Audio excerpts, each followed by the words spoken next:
हाय, इस पार्ट में मैं कंडक्टर्स की कुछ प्रॉपर्टीज़ को डिस्कस कर रहा हूँ। कंडक्टर्स की फर्स्ट प्रॉपर्टी आपके पास में कि कंडक्टर को जो भी एक्सेस चार्ज प्रोवाइड करते हैं वो हमेशा सरफेस पे ही आता है।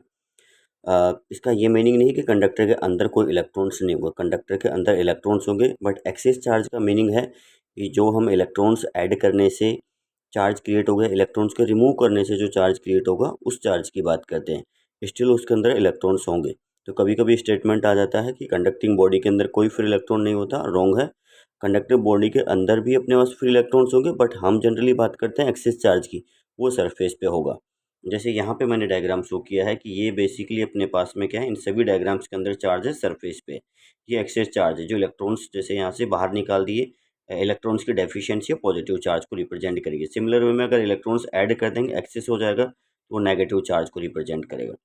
तो इसलिए एक और प्रॉपर्टी अपने पास में आती है कि net electric field conducting body के अंदर जीरो होता है। ये मैं इलेक्ट्रिक फील्ड लाइन्स की प्रॉपर्टी वाला जो पार्ट है उसमें एक्सप्लेन कर चुका हूँ। जैसे यहाँ पे मैंने कंसिडर किया, इसका रिगार्डिंग एग्जांपल लिया। ये जैसे केस अपने पास में एक कंडक्टर था, उसके अंदर कैविटी थी, कैविटी के अंदर हमने एक चार्ज क्यू रखा, इस क्यू चार्ज से फील्ड लाइन्स निकलेंगी। तो यहाँ पे जो फील्ड लाइन्स निकलेंगी वो ऐसा नहीं कि ऐसे निकल जाएंगी, यहाँ पे कंडक्टिंग बॉडी के अंदर अपने पास इलेक्ट्रिक फील्ड कितना होगा, जीरो होगा। तो देखिए ये फील्ड लाइन से यहीं पे अंदर टर्मिनेट हो जाएंगे, यहाँ पे नेगेटिव चार्ज इंड्यूस होगा। ये क्यू चार्ज है तो अंदर नेगेटिव क्यू चार्ज होगा इंडक्शन से। अब ये जो कंडक्टिंग बॉडी थी ओवरऑल अगर न्यूट्रल थी, तो यहाँ पे नेगेटिव क्यू चार्ज है तो यहाँ पे पॉजिटिव क्यू चार्ज इंड्यूस होगा। ये अपने पास में जो फील्ड लाइन्स हैं एज इट इज आपके पास में यहाँ से फिर बाहर निकलेंगी रेडियली आउटवर्ड। तो ये सरफेस से हम परपेंडिकुलर बोलेंगे। परफेक्ट स्पीड होता तो हम बोलते रेडियली आउटवर्ड, बट यहाँ पे सरफेस से परपेंडिकुलर निकलेंगी।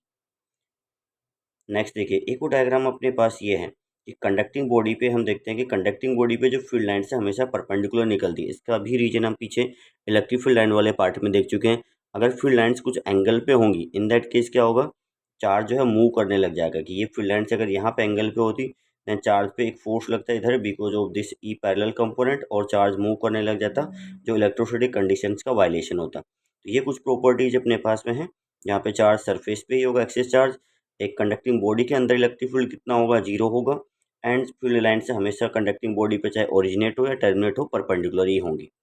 नेक्स्ट देखिएगा प्रॉपर्टी अपने पास पोटेंशियल डिफरेंस का रिलेशन होता है D V equals to with electric field D V equals to minus E dot D R. जब हम कंडक्टिंग बॉडी पे मूव करें तो हम हमेशा इलेक्ट्रिक फील्ड लाइन्स के परपेंडिकुलर मूव करें।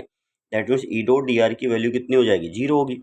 ई डॉट डी आर जीरो है, इसका मतलब जो कंडक्टिंग बॉडी है वो आपके पास में इक्विपोटेंशियल सरफेस है। और इक्विपोटेंशियल सरफेस अगर कंडक्टिंग बॉडी आपके पास में है, इसका मतलब एक पॉइंट से दूसरे पॉइंट में पोटेंशियल में किसी टाइप का कोई चेंज नहीं आएगा। और पोटेंशियल में चेंज नहीं आएगा तो उसमें कोई वर्क भी नहीं करना पड़ेगा। यहाँ पे मैंने ये बोला, conducting body is an equipotential surface and no work is required to move a charge from one point to other point of conducting body. Reason क्या है, ई डॉट डी आर।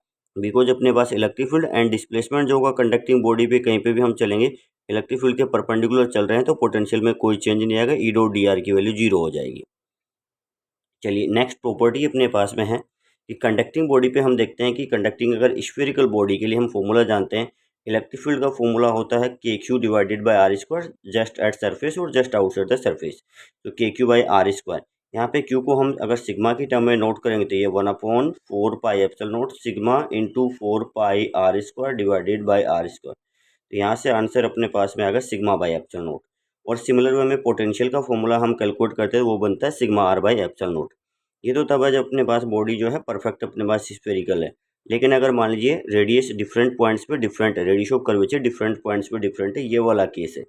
अब हमने पीछे प्रॉपर्टी देखा कि कंडक्टिंग बॉडी जो है वो बेसिकली आपके पास कैसी है, इक्विपोटेंशियल सरफेस है। तो चाहे पॉइंट ए हो या पॉइंट बी हो या पॉइंट सी हो, सभी का पोटेंशियल क्या होना चाहिए, इक्वल होने चाहिए। पोटेंशियल का फॉर्मूला क्या है, sigma R by epsilon naught. तो यहाँ पे हमने बोला कि पोटेंशियल अगर सभी पॉइंट्स के इक्वल हैं, दैट मीन्स आपके पास V A equal to V B equal to V C है। तो ये v कितना होगा, sigma into R divided by epsilon naught.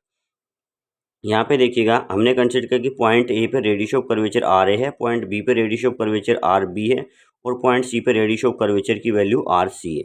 यहाँ पे पोटेंशियल अगर सेम है, that means sigma R by epsilon naught वो भी सभी जगह पे सेम होना चाहिए। तो सिग्मा इंटू आर का product at each and every point क्या होना चाहिए, कॉन्स्टेंट होना चाहिए। तो यहाँ पे हमने रखा sigma A R A, sigma B R B, sigma C R C, ये सभी इक्वल होने चाहिए। यहाँ पे इस डायग्राम में दिख रहा है कि आर ए लीस्ट है और आर सी अपने पास में हाईएस्ट है, तो फिर सिग्मा ए क्या होना चाहिए, ग्रेटेस्ट होगा, एंड सिग्मा सी आपके पास में होगा लीस्ट होगा। तो यहाँ पे चार्ज डेंसिटीज का रेशियो ऐसा रहेगा। देखिए इलेक्ट्रिक फील्ड को जब देख रहे हैं तो इलेक्ट्रिक फील्ड का एक्सप्रेशन कैसा है, sigma divided by epsilon naught. यहाँ पे देखिएगा, आप सिग्मा ग्रेटर होगा तो इलेक्ट्रिक फील्ड भी ग्रेटर होगा, तो ये जो पॉइंट 1 है इसके आसपास इलेक्ट्रिक फील्ड की वैल्यू ज़्यादा होगी।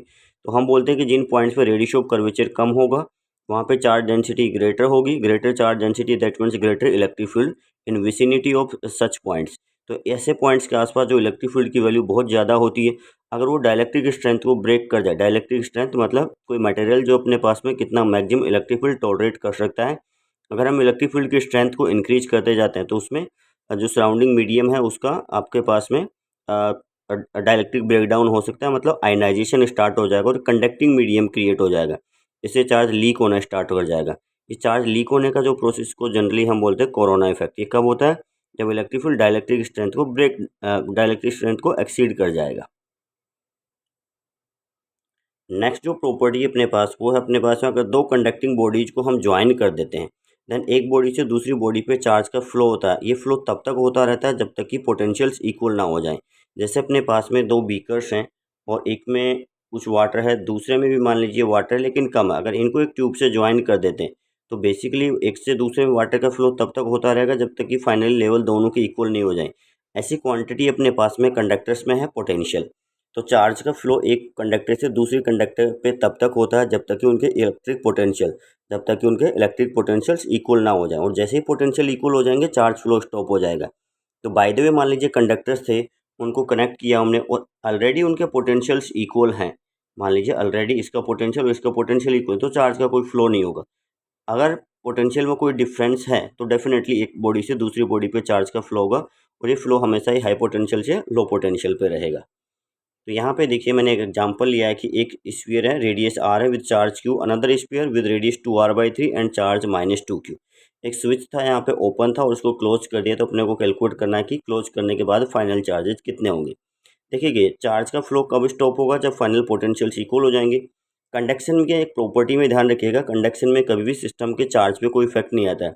सिस्टम का जितना चार्ज है आफ्टर कंडक्शन भी उतना ही रहेगा। तो इस सिस्टम के पास में Q और -2q चार्ज है, तो टोटल चार्ज कितना है -q। तो हमने कंसिडर किया कि चलिए आफ्टर फ्लो ऑफ चार्ज इस वाले फर्स्ट पे चार्ज x है और दूसरे पे कितना हो जाएगा -q -x, ऐसा चार्ज कंसिडर किया हमने। यहाँ पे देखिए अब इसका पोटेंशियल कितना होगा kx/r, और इसका कितना हो जाएगा वो आपके पास में वैल्यू हो जाएगी k चार्ज कितना -q -x and divided by 2r/3, तो ये 2r/3, और फाइनली पोटेंशियल इक्वल होने चाहिए।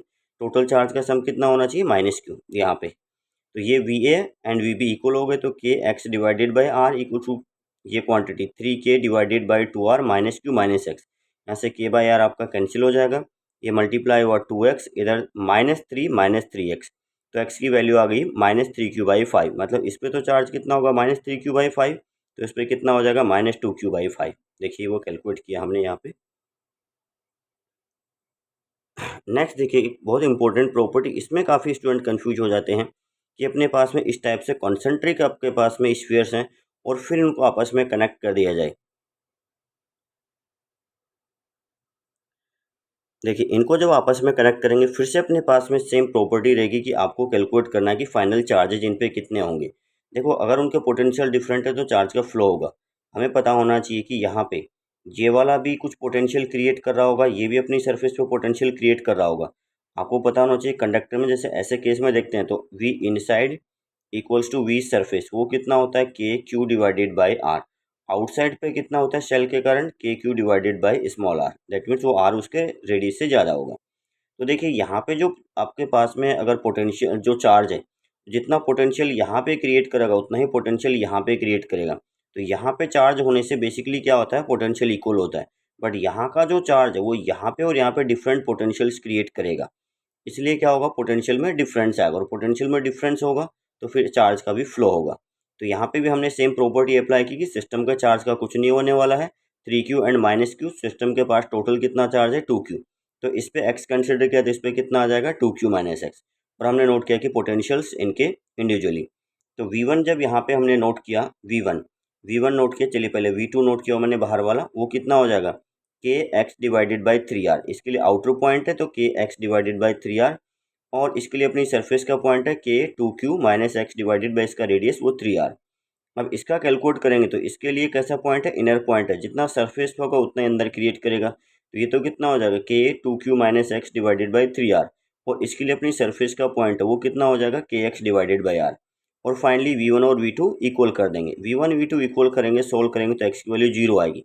ये एक इंपॉर्टेंट प्रॉपर्टी है कि जब ऐसे दो कॉन्सेंट्रेट है, 3 4 होंगे तब हो सकता है कि ना हो अपने पास, बट यहाँ पे इस पर्टिकुलर केस के अंदर क्या रहेगा कि अगर इस टाइप के दो कंसंट्रेट कंडक्टर्स हैं उनको ज्वाइन कर दे, जितना भी चार्ज उसको सबको बाहर जाना ही पड़ेगा, क्योंकि अगर अंदर चार्ज रह गया, ये देखिए अंदर वाला चार्ज x और x, इस टर्म को देखो, वो दोनों जगह पे डिफरेंट पोटेंशियल क्रिएट करा है, जबकि बाहर वाला चार्ज है दोनों जगह पे सेम पोटेंशियल क्रिएट करा है। तो अंदर अगर कुछ चार्ज रिमेनिंग है तो दोनों के पोटेंशियल कभी इक्वल हो ही नहीं सकते, तो सारे चार्ज को बाहर जाना ही पड़ेगा।